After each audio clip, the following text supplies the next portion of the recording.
Hello, my friends. Welcome to a different take on a March reading wrap-up. Normally, I share all the books that I read in a month with you, but I wanted to do something different this month.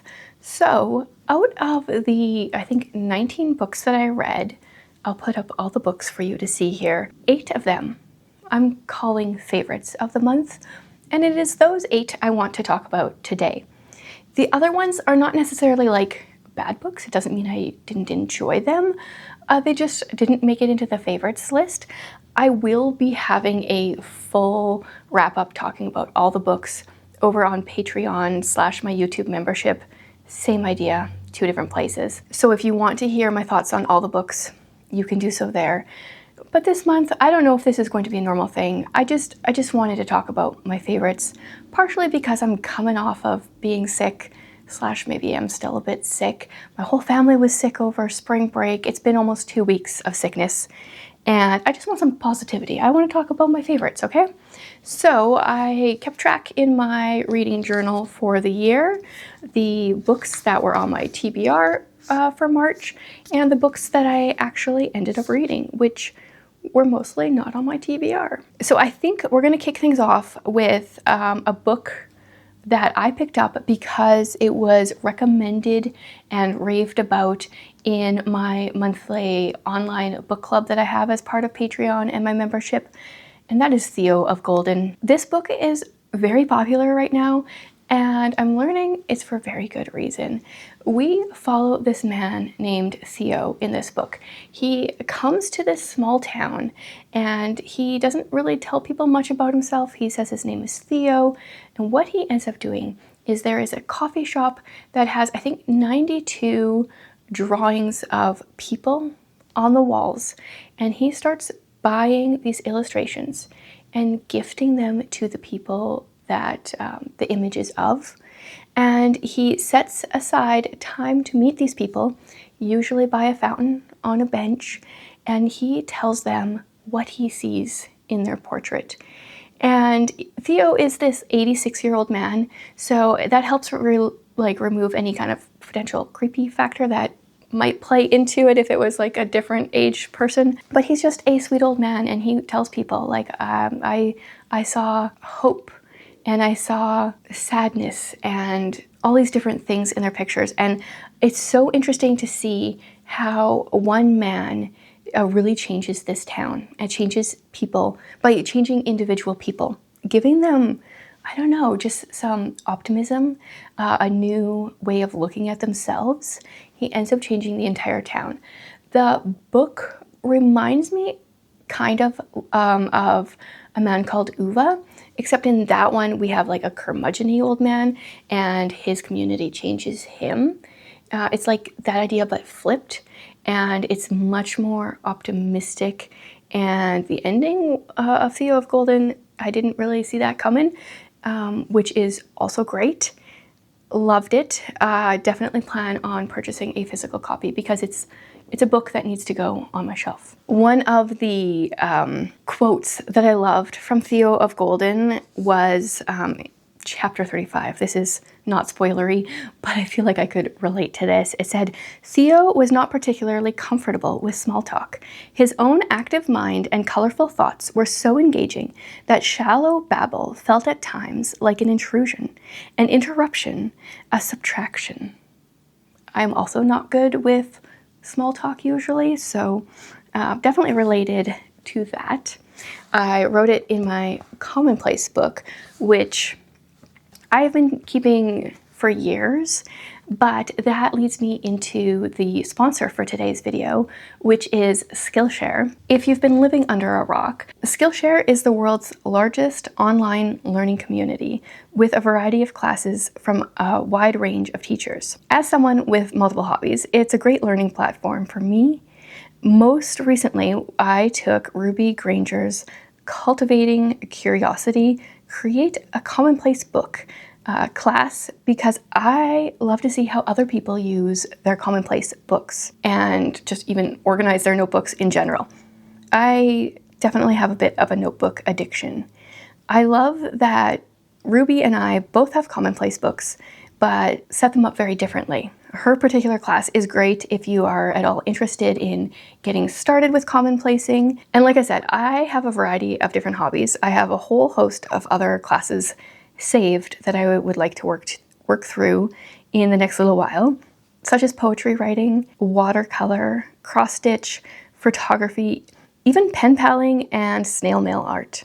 I love sending out fun letters. So if you want to try Skillshare, the first 500 people to join using my link in the description or scan the QR code will get a month of Skillshare for free. The book that I ended up reading for the Read Your Bookshelf challenge, the prompt of has a weapon on the cover, was The Star Blessed by Angie Dickinson.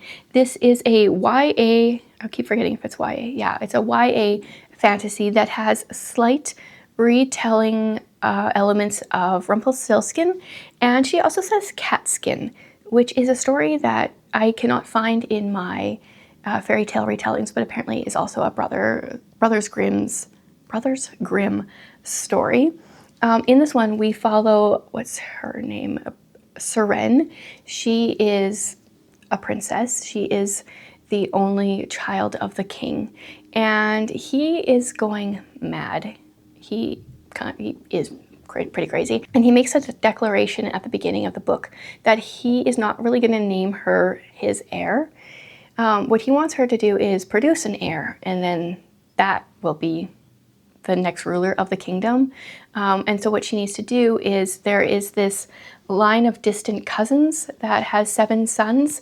She's going to marry the first one, and if she doesn't produce an heir in the first year, then she marries the second one and down the line.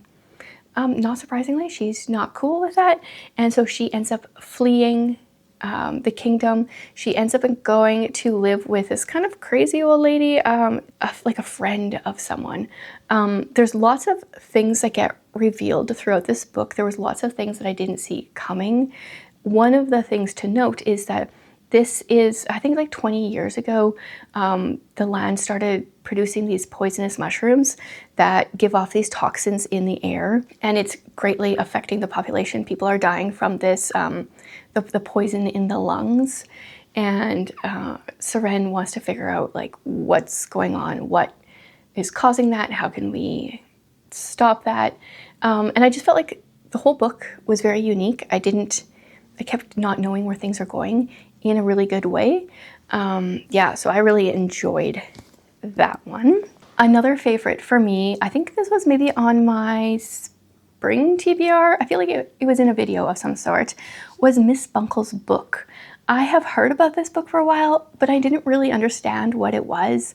So we follow this woman, young, I think she's late 30s maybe, named Miss Bunkle.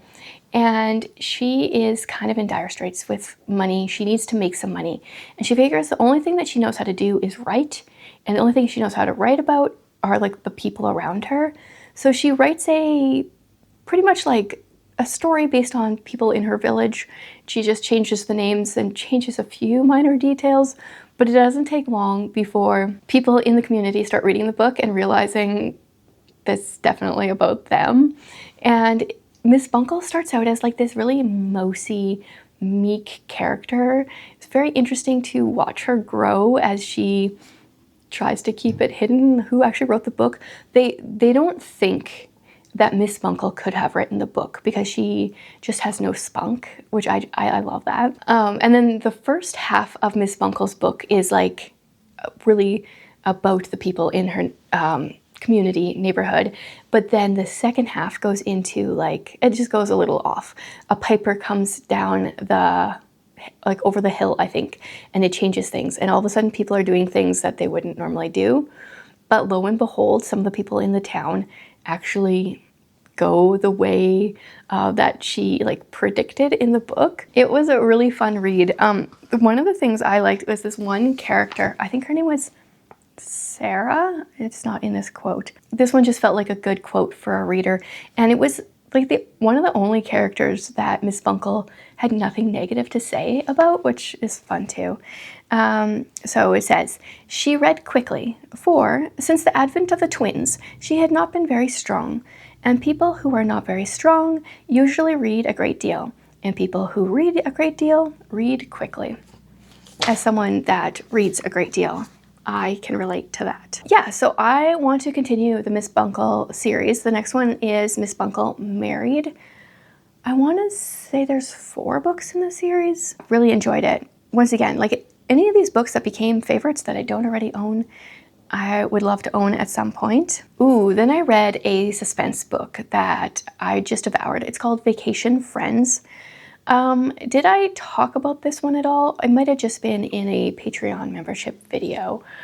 We follow this woman who is going on this corporate retreat with her fiance that she tried to break up with a month ago, but he's up for this like CEO position, and he wanted her to stay with him so that he would look good and maybe be able to get the position. So she like they're engaged, but like also kind of not.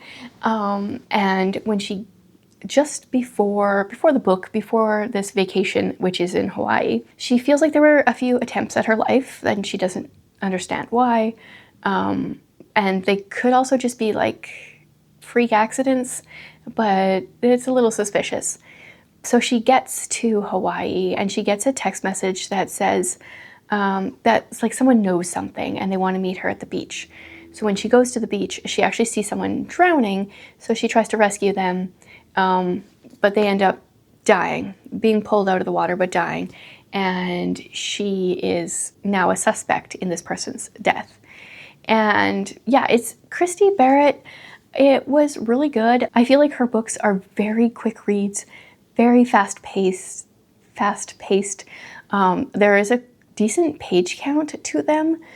I haven't actually read any first physically, but I just fly through them. Definitely recommend it if you're looking for a clean thriller. And then a clean, not thriller, but like, it's almost like a rom-com crossed with a suspense book, I guess, is Spies, Lies, and Alibis. This one is coming out in about a month by Natalie Walters.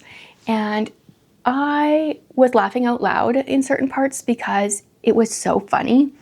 But also, like, the stakes were high. And it wasn't just like, oh, it's funny and it's all going to work out. But it was like, it's funny and I need to know where this is going because this could be bad. So our female character is working for this guy that's doing some sketchy business. And she is also spying on him. And then our main male character is undercover. He's FBI. He's undercover working for a, like, mafia crime boss kind of guy, and they end up meeting. They're both trying to break into a place where a meeting is going to go down, and they know each other from childhood. So, but neither of them knows that the other person's like undercover, and so they are worried that their friend from childhood has gone the wrong way, and they don't want to tell them that they're undercover because then they might get found out. And the bunch of the book, about half of the book maybe or so, I don't remember exactly, it takes place in Italy, which is also just a great backdrop for things, especially if you're doing like mafia crime boss type stuff. I am hoping this is going to be a series. I have a feeling it's going to be a series, and if it is, like, I'm hooked. I'm reading all of it. Okay, and then I read Appalachian Song because this one was so recommended to me, recommended by so many people. My only issue, and I want to state this right from the beginning because I am especially going into books these days, reading, wondering if I will recommend them to my 15-year-old daughter, especially a lot of historical fiction because I need to assign her some historical fiction for school. The first chapter of this one involves, or it's like the prologue maybe, is a 14-year-old that is just deciding to give up her virginity. And I just feel like I wish that it's like 3 pages. Yeah, it's 3 pages. I wish it wasn't in there. Like, for me, whatever, it's fine. It's not really graphic or anything. It's just, she's really young, and that, as a parent, that part bothers me. But the rest of the book is really good. So we are following, one of the people we're following is Birdie Jenkins. So she has been a midwife for years. And at the beginning of the book, someone stumbles across her farmland, I don't know, her homestead. It's a young girl who has been shot, and the young girl is pregnant. So Birdie and her sisters, I think she has 4 or 5 sisters, all take care of her. This girl doesn't actually tell them her name. She goes by Songbird. And they take care of her and deliver the baby, and lots of other stuff happens. And then, what is this? 30 years later, this guy is looking for his birth family. He just found out that he was adopted. His parents didn't tell him until he was 30, and he enlists the help of a local girl to try to help him find his birth family. And as someone that has adopted, stories like this are very powerful, and I really did enjoy it. I enjoyed her writing. I just wish that prologue wasn't in there. Okay, I went ahead and I read A Bride of Fallen Stars, which is our November book for the Indie Book Club. I think some of these I'm just going to be reading ahead of time, you guys, because I couldn't stop myself. Victoria McCombs has once again, first of all, cover. I knew what it looked like, but it's so saturated in such a beautiful way. And then she does have pictures. A couple pictures throughout. So we start out with these twin sisters. They are stars, which I did have a little bit of trouble. It's helpful to know there's a picture. They look like humans. But they kept being referred to as stars. So I was like, oh, what do they look like? Oh yeah, they look like people. The heavens have been ruled by twins for a number of years. What happens is when a new set of twins are born, when they turn 18, the old rulers pass on. So our main characters are Cora and Adele. They are on the cusp of becoming the next rulers. And as they are about to take over, the one sister ends up cutting the other sister off and taking all the power for herself. The only thing is that sister that did that didn't realize that, the sister that did that is the ruler of the day, didn't realize that the one that is the ruler of the night has a beast caged within them that they need to keep caged, and wasn't trained in how to do that. And so when Adele cuts Cora off, Cora ends up going down to the human world, and she's trying to find the Nightling, which is the beast that was caged that got free. So Cora has 14 nights to do so, to find this guy. But then there's also a lot of other stuff at play. And yeah, I really enjoyed it. I felt like the world was very unique. I love the additions of the pictures. I don't know, I feel like the rest of them are kind of spoilery, but yeah, there's a few different pictures throughout, and it's just a beautiful book. I think this one's going to be a duology, so I will read book 2 whenever she releases it. And the last one is a non-fiction. My parents gifted this book to Jared for Christmas, and he finished it, so I was like, okay, I'll pick it up. It's called In All Things, God's Providence by Dr. John Neufeld. He, he's a Bible teacher of Back to the Bible Canada, which I think is or was a radio show. I don't really know much about that world, but this book was so good. So Jared has read John Piper's Providence book, which, if you know that book, I think it's like 700 plus pages. And this book is 180 pages. And Jared said this one was better, partially because it was just more succinct and to the point. I asked him permission if I could underline and highlight some things in here, because I really liked some of it, or a lot of it, but I did feel a little bit nervous doing so in a book that wasn't necessarily mine. Very good. It was really good timing too, because I'm really realizing lately how much I think that most people or everyone kind of thinks like me, but they don't. And I mean, I know that, but this was just very timely, because we've been talking about providence in a few different realms of my life lately. So if you're at all curious, I would highly recommend reading this. I'm I had never read anything by him or listened to anything by him. I'm sure I could find lots of stuff online, but now I'm like very interested in reading more of his books. He has a few more, and they all seem nice and short too, which is helpful. So I believe that is 8. I think that was all my favorites from, let me just double check. I don't want to forget any. Yes, those are the ones that I had starred as favorites. They were the best. Though there was other ones that were good too. So like I said, you can join my Patreon or membership if you want like full scoop, all the information on all the books. That will be up, I'm not sure, soon-ish. I'm definitely a little behind because of being sick, but it will be over there soon.